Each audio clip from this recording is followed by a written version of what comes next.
want to talk about the value of this truck. Like I said, a fella stopped by the other day inquiring as to whether or not this thing's for sale. And, at first glance, you'd see the rusty truck like this and you would think, man, maybe I could score a truck like that for a couple grand, maybe, or $1,000, $1,500 or something like that. Well, if it was for sale, you're going to laugh, but to me, it's presently worth, I'd let it go for about $10,000, which seems pretty astronomical. And if you throw in the facts about inflation, maybe $10,000 should equate to about $6,000 or $7,000. But if I had to try to sell it, I would be asking about $10,000. So it's kind of laughable, to be honest with you. But let me tell you why, and I'll tell you the whole backstory of this your little pickup truck.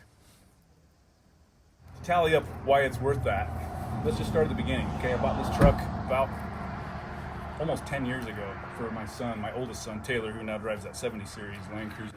And he's still part owner in that 60 series Land Cruiser that's right there in the barn that I'm buying from him. So anyway, this was his first truck to get around, and it was worn out, tired, and saggy suspension. And I bought it for $1,200. Total score at the time. It was a sad looking old truck. And it did come with this shell on it, which I thought was quite valuable. It came with a new muffler at the time, since it's blown out, and a new fuel tank. So those in them of themselves all added up to practically, in my opinion, getting a truck for free. So you're not going to find deals like that anymore. Or maybe you can, but they're few and far between, hard to come by. So that's the base model of what this truck was, the value of it for me. Now, the truck all by itself, with what it means to us as a family and stuff, I'd say without any of these upgrades or modifications, I'd put it at $2 or $3 grand, a couple grand right off the top. So probably, let's just call it $3,000 is the current value of what it is to me.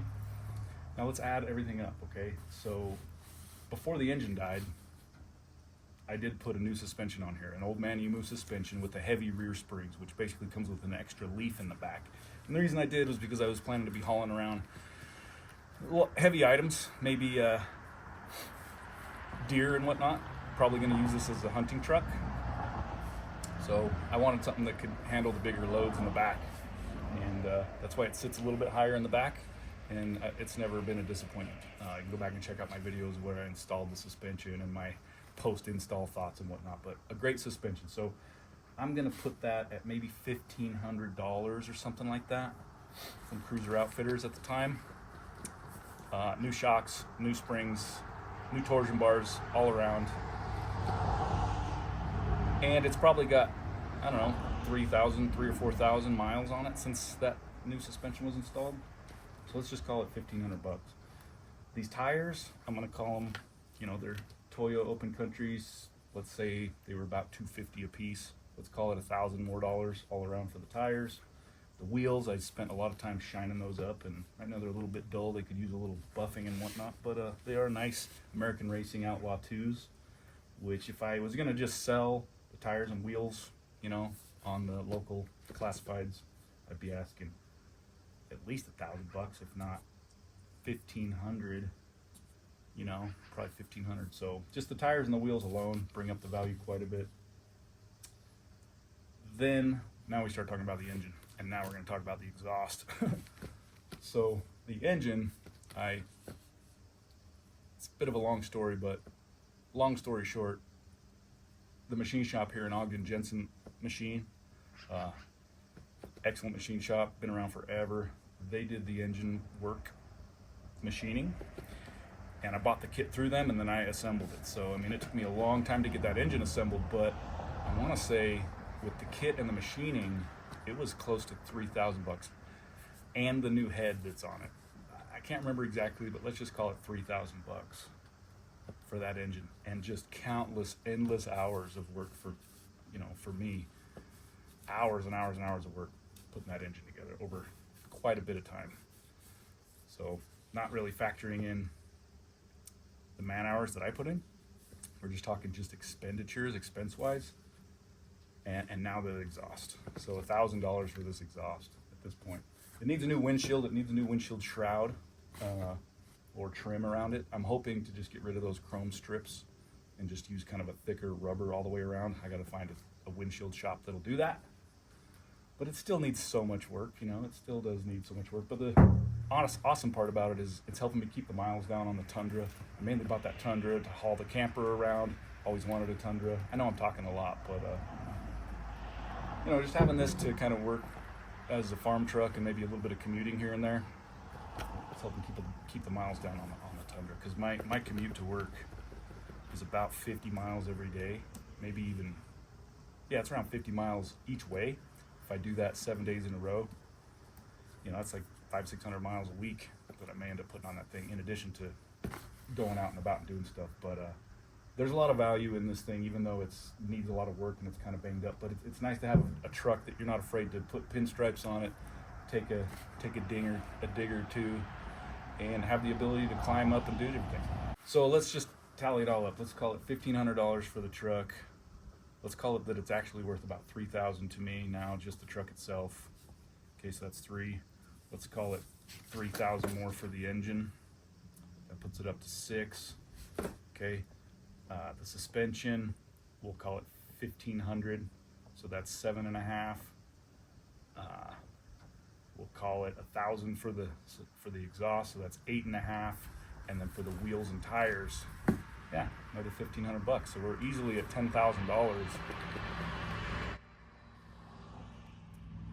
So we're easily at $10,000, and it doesn't even look good. So I'm keeping my eye out for a bed. The trouble with getting a new bed on it is it's probably gonna be a different color, and then I'll have to repaint the whole thing. And then it's like, well, how much body work do I really want to do? Straighten out some of these dents in the fenders, and then, you know, we got to peel off all the factory pinstriping. So maybe it'd be better off to just put a stake bed on the back, something with an extension off the back. Maybe I could haul a snow machine with. That would be kind of comical, but be pretty cool. So that's a potential. But yeah. So that's why presently to me, it's worth about $10,000. So it's never going to be worth that to somebody else, at least not in its current hideous, ugly state. But maybe after we put new front bumper, rear bumper, a few other things on it, get it looking pretty good, it's probably going to be upwards in the $15,000. And this is just my old beater pickup truck. So anyway, if you can find these things for, you know, just old, tired, worn out ones for a few grand, a couple grand, and then you put in all that work onto them, that's what you need to do. And that's the type of work I do. Condition wise, here in Utah, in the salty environment, because we got the Great Salt Lake and they also salt the roads, everything from the bed back is shot, right? Okay, so it's not even worth trying to fix, in my opinion. I don't know, potentially, possibly. But from the cab forward, the rust is mostly just surface rust and patina. So we got a couple dents here and stuff, right? I've been taking out this freaking lower shield there on quite a few little outings we've done here. But one of the main things that I like so much about this truck is I don't hate the extended cabs. I don't hate them, but that part where the window comes down and drops down just kind of looks abnormal to me. So yeah, having an extended cab would be nice, but I really just prefer the straight cab like that. Looks so cool. Now, one of the major upsides to me, in my opinion, in here is it has retained its classic interior. Okay, the headliner is totally intact. The visors are in great shape. A little dirty at the moment. Seat cushions also a little dirty at the moment, but you know, not worn out. And the interior, the dash, I guess there's a clock, a little digital clock that goes in here. I'd like to find one of those. Still got the original tape deck.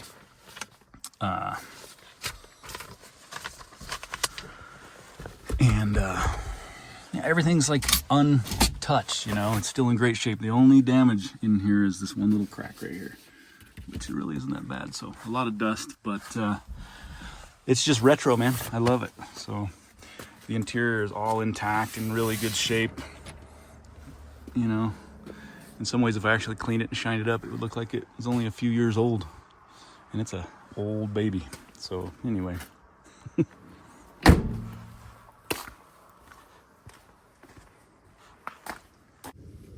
So anyway, that's a wrap.